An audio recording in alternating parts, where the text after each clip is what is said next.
प्रकृति ने हमें अनेक अनमोल उपहार दिए हैं और इन्हीं में से एक अत्यंत प्रभावशाली और पवित्र पेड़ है पलाश। पलाश को आयुर्वेद और आध्यात्म में विशेष स्थान प्राप्त है। इस वीडियो में हम पलाश के उन गूढ़ रहस्यों और प्रयोगों की चर्चा करेंगे जो जनमानस में बहुत कम प्रचलित है। पलाश, जिसे टेसू भी कहा जाता है, वसंत ऋतु के आगमन का संकेत देता है जब पूरा जंगल इसकी लालिमा से दहक उठता है। पलाश की उत्पत्ति कथा और लोक मान्यताएं। पलाश की उत्पत्ति के विषय में पुराणों में अत्यंत रोचक वर्णन मिलता है। एक कथा के अनुसार जब ऋषि दुर्वासा ने भगवान इंद्र को श्राप दिया था और देवलोक की शोभा क्षीण होने लगी थी, तब पृथ्वी पर धर्म की रक्षा हेतु अनेक दिव्य वनस्पतियों का जन्म हुआ। पलाश का जन्म अग्निदेव के अंश से माना जाता है। कहते हैं कि एक समय जब देवताओं और दानवों के बीच भीषण संघर्ष चल रहा था, तब अग्निदेव ने अपनी ऊर्जा को सुरक्षित रखने के लिए एक विशेष वृक्ष का रूप धारण किया था। यही वृक्ष आगे चलकर पलाश के नाम से जाना गया। इसकी लालिमा अग्नि की लपटों के समान दिखाई देती है, इसीलिए इसे जंगल की ज्वाला भी कहा जाता है। एक अन्य प्राचीन लोक कथा के अनुसार पलाश के वृक्ष को भगवान ब्रह्मा का स्वरूप माना गया है। इसकी त्रिपर्णी पत्तियों को त्रिदेवों का प्रतीक माना जाता है, जिसमें ब्रह्मा, विष्णु और महेश का वास होता है। लोक मान्यताओं में यह भी प्रसिद्ध है कि जिस भूमि पर पलाश के घने वृक्ष होते हैं, वहां की मिट्टी अत्यंत उर्वर और पवित्र होती है। ग्रामीण क्षेत्रों में आज भी लोग पलाश के फूलों को अपने घर के द्वार पर बांधते हैं ताकि नकारात्मक शक्तियां घर में प्रवेश न कर सके। आदिवासी समाज में पलाश को एक रक्षक देवता के रूप में पूजा जाता है। उनका मानना है कि पलाश के पेड़ की छाया में बैठने से मानसिक शांति मिलती है और शरीर की थकान दूर हो जाती है। पलाश के फूलों का प्रयोग प्राचीन काल से ही प्राकृतिक रंग बनाने में होता आया है। होली के उत्सव में जब पलाश के फूलों से बना केसरिया रंग हवा में उड़ता है, तो वह केवल उत्सव ही नहीं बल्कि स्वास्थ्य की दृष्टि से भी बहुत लाभकारी माना जाता है। पलाश के आयुर्वेदिक प्रयोग। आयुर्वेद में पलाश को ब्रह्मा वृक्ष कहा गया है क्योंकि इसके जड़ से लेकर फूल तक सब कुछ औषधि के समान है। पलाश की छाल, पत्तियां, फूल, बीज और गोंद सभी का अपना विशेष महत्व है। पेट के रोगों के लिए पलाश के बीजों का चूर्ण रामबाण माना जाता है। यदि किसी व्यक्ति के पेट में कीड़े हो गए हो तो पलाश के बीजों को पीसकर सेवन करने से वे नष्ट हो जाते हैं। इसके लिए किसी कुशल वैद्य की सलाह आवश्यक है।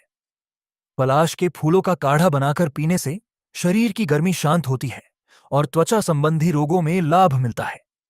गर्मी के मौसम में होने वाली जलन और घमौरियों के लिए पलाश के फूलों को पानी में भिगोकर उस पानी से स्नान करना अत्यंत शीतलदायक होता है। नेत्र ज्योति बढ़ाने के लिए पलाश के अर्क का प्रयोग किया जाता है। इसके फूलों का रस यदि आंखों में विधिवत डाला जाए तो दृष्टि दोष दूर होते हैं।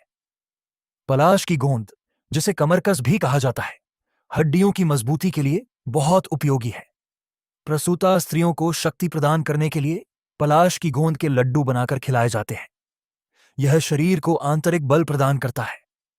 मधुमेह के रोगियों के लिए पलाश की छाल का चूर्ण अत्यंत गुणकारी सिद्ध हुआ है। इसके नियमित सेवन से रक्त में शर्करा का स्तर नियंत्रित रहता है। पलाश के पत्तों का प्रयोग भोजन परोसने के लिए पत्तलों के रूप में किया जाता है। इन पत्तलों पर भोजन करने से भोजन के तत्व और अधिक पुष्ट हो जाते हैं और शरीर को रोग प्रतिरोधक क्षमता मिलती है। आयुर्वेद कहता है कि जो व्यक्ति पलाश के पत्तों पर भोजन करता है, उसे चर्म रोग होने की आशंका बहुत कम हो जाती है। धार्मिक, आध्यात्मिक और ज्योतिष प्रयोग। धार्मिक दृष्टि से पलाश एक अत्यंत पवित्र वृक्ष है।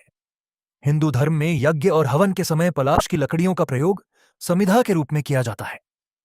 ऐसी मान्यता है कि पलाश की समिधा से किया गया हवन देवताओं को शीघ्र प्रसन्न करता है।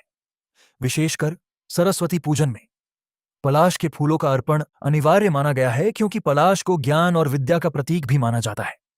आध्यात्मिक मार्ग पर चलने वाले साधक पलाश की जड़ की माला धारण करते हैं।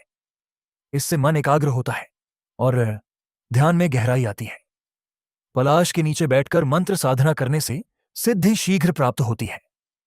ज्योतिष शास्त्र में पलाश का संबंध चंद्र ग्रह और शुक्र ग्रह से माना गया है।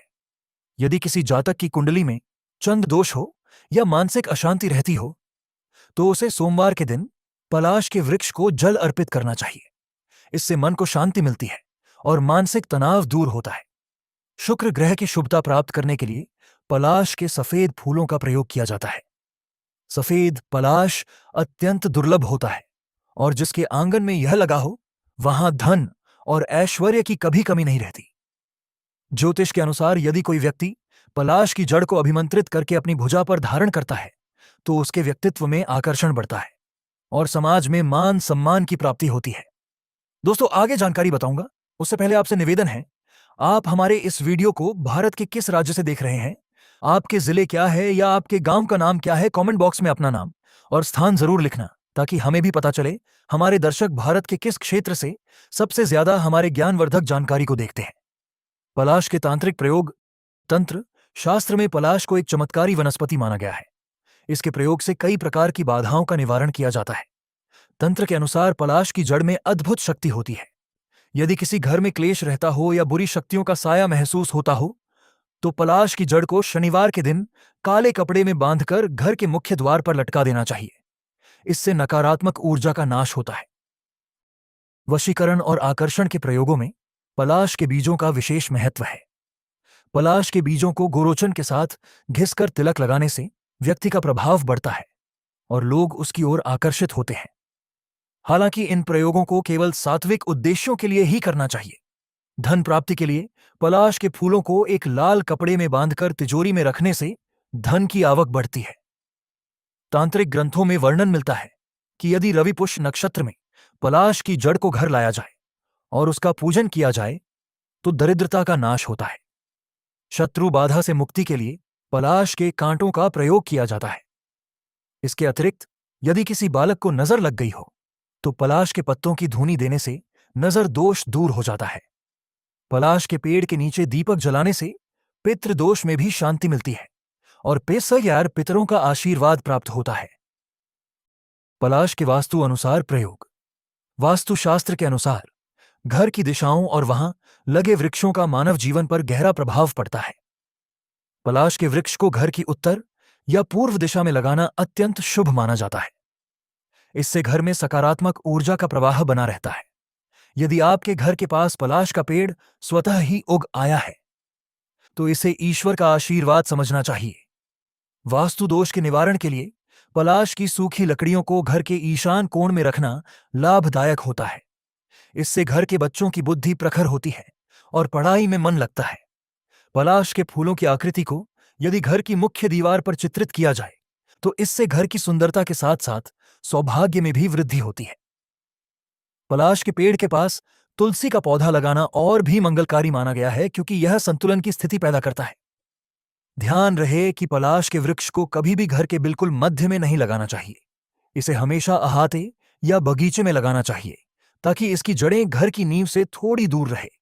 पलाश के वृक्ष की नियमित सेवा करने से घर के सदस्यों के बीच प्रेम और सौहार्द बढ़ता है। पलाश के अन्य दुर्लभ प्रयोग। पलाश के कुछ ऐसे प्रयोग भी हैं जो लुप्त होते जा रहे हैं।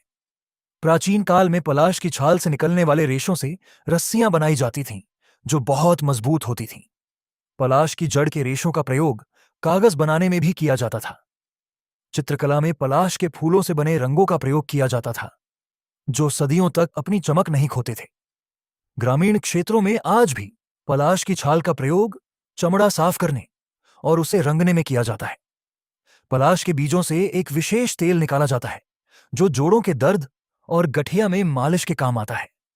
इसके अलावा पलाश की लकड़ी का प्रयोग विशेष प्रकार के वाद्य यंत्र बनाने में भी होता है। एक अत्यंत दुर्लभ प्रयोग के अनुसार यदि पलाश के फूल को शहद में मिलाकर सेवन किया जाए तो इससे स्मरण शक्ति बहुत तेज हो जाती है। वैज्ञानिकों के अनुसार पलाश के वृक्ष में वायु को शुद्ध करने की अद्भुत क्षमता होती है। यह अन्य पेड़ों की तुलना में अधिक ऑक्सीजन छोड़ता है और वातावरण को रोगाणु मुक्त रखता है। अकाल के समय में पलाश की जड़ों को उबालकर उनके रस का सेवन करके लोग अपनी भूख शांत करते थे। यह इस पेड़ की सहनशीलता और उपकारिता को दर्शाता है। हमारे चैनल की ओर से सलाह। पलाश एक दिव्य वृक्ष है और इसका सम्मान करना हमारा कर्तव्य है। हम इस वीडियो के माध्यम से आपको यह सलाह देते हैं कि पलाश के किसी भी भाग का प्रयोग करने से पहले उसके प्रति कृतज्ञता व्यक्त करें। यदि आप औषधि के रूप में इसका प्रयोग कर रहे हैं तो किसी अनुभवी आयुर्वेद विशेषज्ञ या वैद्य की देखरेख में ही करें, क्योंकि प्रकृति की औषधियां जितनी गुणकारी हैं, उनकी मात्रा का सही होना भी उतना ही आवश्यक है। पलाश के वृक्ष को कभी बिना कारण न काटें और संभव हो तो एक नया पलाश का पौधा जरूर लगाएं। यह न केवल आपके लिए बल्कि आने वाली पीढ़ियों और पर्यावरण के लिए भी एक महान सेवा होगी। ओम। दोस्तों, इस वीडियो को आगे शेयर करना न भूलना। आपके एक शेयर किसी की जिंदगी रोशन कर सकता है। धन्यवाद।